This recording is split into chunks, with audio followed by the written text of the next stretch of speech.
Shalom semuanya, kami dari grup 29 akan mempresentasikan tentang obat furosemide. Selamat menyaksikan. Yang pertama adalah definisi dari obat furosemide. Furosemide merupakan obat golongan loop diuretik yang berpotensi tinggi yang banyak digunakan dalam aplikasi klinik untuk terapi pada pasien dengan kondisi hipervolemi. Ini adalah nama generik dan nama paten. Nama generiknya adalah furosemide. Dan berikut ini adalah contoh-contoh dari nama patennya. Adalah Six, Salix, Gralixa, Farxiretic, Diurevo, Farsix, dan Edemin. Untuk sediaan obat furosemida, yang pertama adalah injeksi. Injeksi adalah sediaan steril berupa larutan yang harus dilarutkan terlebih dahulu sebelum digunakan, baru disuntikkan dengan cara menusuk ke jaringan, menusuk otot, atau melalui kulit atau melalui pembuluh darah. Di sini ada contoh gambar ampul furosemida 10 mg per mili dengan sediaan 2 mili. Selanjutnya adalah larutan oral. Larutan oral adalah sediaan cairan yang dibuat untuk pemberian secara oral, mengandung satu atau lebih zat dengan atau tanpa bahan pengaroma, pemanis, pewarna, yang larut dalam air atau kecampuran kosolven air. Nah, di sini ada contoh gambar furosemida oral solution 10 mg per mili dengan sediaan 120 mili. Selanjutnya tablet. Tablet itu berbentuk tabung pipih atau sirkuler, kedua permukaan rata atau cembung, mengandung satu jenis obat atau lebih dengan atau tanpa bahan tambahan. Di sini ada contoh tablet furosemida atau Lasix dengan sediaan 40 mg. Golongan dan klasifikasi obat furosemid. Yang pertama yaitu golongan obat furosemid.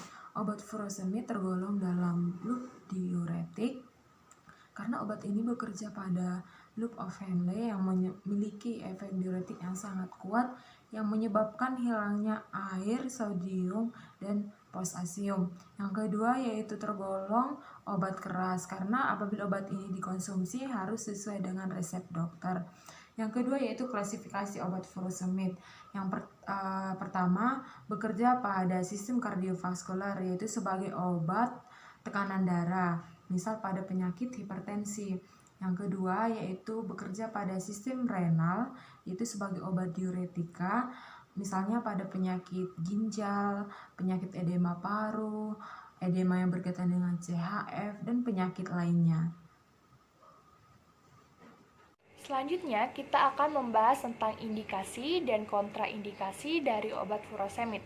Indikasi dari obat furosemid yang pertama adalah pengobatan edema yang menyertai payah jantung kongesif, sirosis hati, dan gangguan ginjal, termasuk sindrom nefrotik. Yang kedua adalah pengobatan hipertensi, baik diberikan secara tunggal atau kombinasi dengan obat antihipertensi. Yang ketiga, furosemid sangat berguna untuk keadaan-keadaan yang membutuhkan diuretik yang kuat. Yang keempat adalah pendukung diuresis yang dipaksakan pada keracunan. Sedangkan kontraindikasi pada penggunaan obat furosemid yang pertama adalah penderita yang mengalami alergi atau hipersensitif terhadap obat furosemid. Yang kedua, penderita yang mengalami anuria atau tidak bisa buang air kecil. Dan yang terakhir adalah kepada ibu hamil yang dapat membahayakan janin mereka. Efek samping dari penggunaan obat furosemida. Efek samping furosemida ini kebanyakan terjadi pada penggunaan dosis yang tinggi. Yang pertama adalah pada bagian pencernaan, di mana terjadi mual dan muntah, dehidrasi. Dehidrasi ini dapat terjadi terutama pada orang tua, konstipasi, iritasi oral dan gastro. Yang kedua adalah hipersensitivitas, di mana terjadi sistemik vaskulitis, interstitial nefritis, neuralizing angitis. Yang ketiga adalah saraf pusat, di mana terjadi tinnitus atau mendengungnya telinga. Biasanya terjadi jika terapi furosemid parenteral dosis tinggi, kemudian vertigo dan sakit kepala. Yang keempat adalah kardiovaskular, di mana terjadi hipotensi ortostatik. Yang kelima adalah dermatologik, di mana terjadi ras, erythema multiforme, exfoliative dermatitis. Yang terakhir adalah efek samping lainnya adalah hiperglikemia atau kadar glukosa yang tinggi, glikosuria di mana air seni mengandung gula yang tinggi, hiperursemia di mana kadar asam urat tinggi. Mengenai farmakokinetik, terdiri dari absorpsi, distribusi, metabolisme, dan juga ekskresi. Furosemide sendiri diabsorpsi tergantung bioavailabilitasnya, yaitu sekitar 60-70% dalam saluran cerna, 60% dalam bentuk tablet, dan 64% dalam bentuk larutan. Tapi perlu kita ingat bahwa absorpsi merupakan variabel yang tidak menentu. Dan mengenai onset diuresis, yaitu sekitar 5 menit jika diberikan secara IV, 30 menit jika diberikan secara intramuskuler, dan 30-60 menit jika diberikan secara oral. Durasi kerja dari furosemide sendiri sekitar 2 jam diberikan secara IV dan 6-8 jam jika diberikan secara oral. Dan distribusinya ke ginjal, ke tubulus proksimal, dan dia juga dapat berdistribusi ke dalam barier plasenta ibu hamil dan juga ke ASI pada ibu yang menyusui. Dan mengenai metabolismenya terjadi di hepar, namun hanya 10%-nya dalam bentuk 2 amino, 4 kloro, 5 sulfamoy lantarinic acid, dan sisanya akan di metabolisme non-hepatik. Dan ekskresinya terjadi dalam filtrasi glomerulus, di sekresi urin, dan perlu kita ingat bahwa 50%-nya tetap dalam bentuk furosemide dan sisanya yang akan diubah menjadi glucuronide. 50% dosis oral atau 80% dosis IV atau intramuskular disekresi dalam urin dalam waktu 24 jam dan 69% sampai 97%-nya dalam waktu 4 jam pertamanya. Untuk memahami farmakodinamik dari furosemide, kita harus memahami kinerja nefron. Nefron merupakan penyusun dari ginjal, di mana masing-masing ginjal kita memiliki kurang lebih 1 juta nefron. Di sini saya menyederhanakan bentuk nefron untuk kalian, di mana kerja dari nefron, darah yang masuk melalui kapiler-kapiler ini yang kita sebut sebagai glomerulus, akan difiltrasi dan masuk ke kapsul Bowman atau kapsul glomerulus. Namun yang difiltrasi bukan hanya plasma darah, melainkan ada juga molekul, ada juga sampah dan juga air.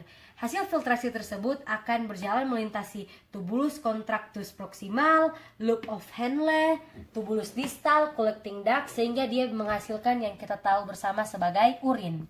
Namun, urin di sini yang dihasilkan hanyalah 1% dari hasil filtrasi di sini. Mengapa demikian? Karena hasil filtrasinya akan direabsorpsi balik ke tubuh sepanjang jalur ini. Dan untuk memahaminya, kita fokus kepada loop of Henle untuk memahami kinerja dari furosemide. Loop of Henle ini ada 2 bagian, ini descending lamb dan ascending lamb yang memiliki luas permukaan lebih lebar. Di descending lamb ini terdapat yang namanya squamous epithelium, di mana squamous epithelium ini permeable terhadap air. Jadi hasil filtrasi di sini termasuk molekul dan airnya yang akan diabsorpsi ke dalam tubuh melewati squamous epithelium. Dan sisa molekulnya kemana? Dia akan bergerak terus dan masuk ke dalam ascending lamb, di mana di dalam ascending lamb ini terdapat yang namanya columnar epithelial cell. Dan ini yang saya kasih tebal ini merupakan luminal site, di mana ada menempel yang kita sebut sebagai kontrasporter molekul. Kontrasporter molekul inilah yang membawa sodium, potasium maupun chloride masuk ke dalam sel, dan kemudian dia baru masuk ke cairan interstisial atau kembali direabsorpsi ke dalam tubuh. Begitulah cara kerja tubuh normal. Dan bagaimana cara kerja furosemide? Simple. Dia bekerja dengan cara memblokir kontrasporter molekul ini sehingga sodium, potasium maupun klorida tidak dapat melewati masuk ke dalam sel maupun ke cairan interstisial, dan dia tetap berada di saluran filtrasi ini. Dan kemudian dia akan bergerak bersama-sama, dan kita tahu bersama di mana sodium bergerak, di situ air akan mengikuti. Jadi akan menarik semua kelebihan air dalam tubuh dan bergerak bersama keluar sebagai urin. Makanya pada pasien yang menggunakan furosemide terjadi peningkatan urin output dan juga defisiensi dari setiap ion ini. Mengapa? Karena sebenarnya seperti sodium, potasium dan juga klorida ini harusnya dia direabsorpsi ke dalam tubuh, di cairan interstisial. Namun dia tetap tertinggal di sini sehingga dapat terjadi defisiensi dalam tubuh ion-ion ini dan juga peningkatan urin output. Dosis oral obat furosemide Untuk udema, dewasa, dosis awal 20-80 mg sebagai dosis tunggal. Dosis dapat ditingkatkan 20-40 mg. Kemudian, dosis diberikan 1-2 kali per hari. Untuk anak-anak, dosis awal 1-2 mg per kilogram berat badan. Dosis dapat ditingkatkan 1-2 mg per kilogram setiap 6-8 jam. Dosis maksimal 6 mg per kilogram berat badan. Untuk hipertensi, dewasa 40 mg 2 kali sehari. Untuk injeksi, setiap 1 ampul terdapat 20 mg furosemide. Selanjutnya adalah cara pemberian obat. Yang pertama melalui rute oral, yang kedua melalui rute intravena, yang ketiga melalui rute intramuskular. Rute oral biasanya obat sediaan yang diberikan adalah berupa tablet dan juga larutan oral yang akan diminum secara langsung. Yang kedua adalah melalui intravena, biasanya sediaan yang diberikan adalah injeksi yang akan disuntikan ke dalam pembuluh darah vena. Yang ketiga adalah intramuskular, sediaannya juga adalah injeksi yang akan disuntikan ke dalam otot. Selanjutnya adalah nursing consideration. Jadi kita sebagai perawat memiliki peran untuk memberikan terapi obat yang sudah diprogramkan untuk klien, dalam hal ini adalah obat furosemide. Jadi dalam memberikan obat, terapi obat kita harus mempertimbangkan segala sesuatunya. Dan sebelum memberikan kita harus mengkaji awal atau baseline assessment. Jadi apa saja sih yang kita kaji? Di sini ada 8 poin. Ada kaji tanda-tanda efek samping, pasti ya, karena setiap obat itu memiliki efek samping. Lalu cek TTV khususnya tekanan darah, apalagi pasiennya hipotensi. Kaji elektrolit serum di awal untuk pasiennya hipokalemia misalnya. Terus kaji turgor kulit, otot-otot dan status hidrasi untuk pasiennya edema, kemudian kaji kekuatan otot dan status mental, perhatikan suhu dan kelembapan kulit pasien, kemudian dapatkan berat badan awal pasien dan monitoring input dan output pasien, lalu nilai situs IV dengan hati-hati untuk tanda ekstravasasi. Saat memberikan intervensi dan mengevaluasi respon klien, kita ada 2 hal yang harus kita perhatikan di sini. Kita tetap harus memantau apa yang telah kita kaji di awal, tekanan darah, elektrolit serum dan sebagainya.